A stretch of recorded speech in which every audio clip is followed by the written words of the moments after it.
Middle ఈస్ట్లో ముఖ్య దేశాలు ఏంటని తెలుసుకుందాం.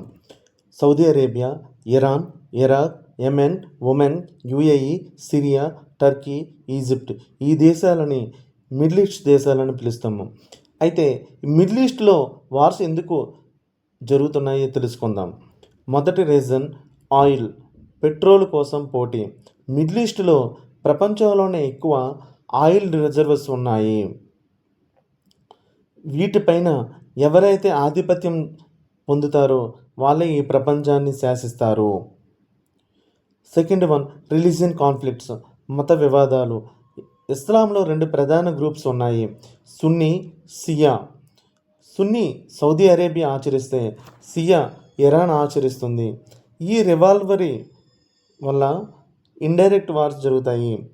Third one, Israel issue. ఇజ్రాయెల్ని చాలా అరబ్ కంట్రీస్ యాక్సెప్ట్ చేయలేదు. పాలస్తీనా ఇష్యూ వల్ల డికేడ్స్ నుంచి కాన్ఫ్లిక్ట్ ఉంది. Fourth one, super power involvement.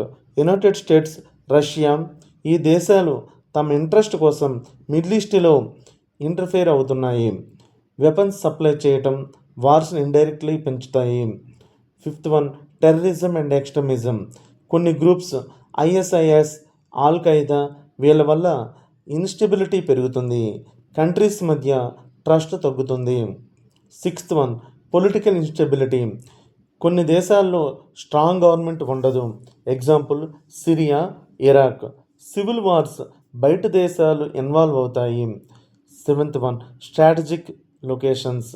ముఖ్య ప్రదేశం స్ట్రేట్ ఆఫ్ హార్మజ్. ఇది కంట్రోల్ చేస్తే ప్రపంచ ఆయిల్ సప్లై కంట్రోల్ చేసినట్టే. సింపుల్లీ సమ్మరీ ఏమిటంటే oil, religion, Israel issue, super powers, terrorism, week governments,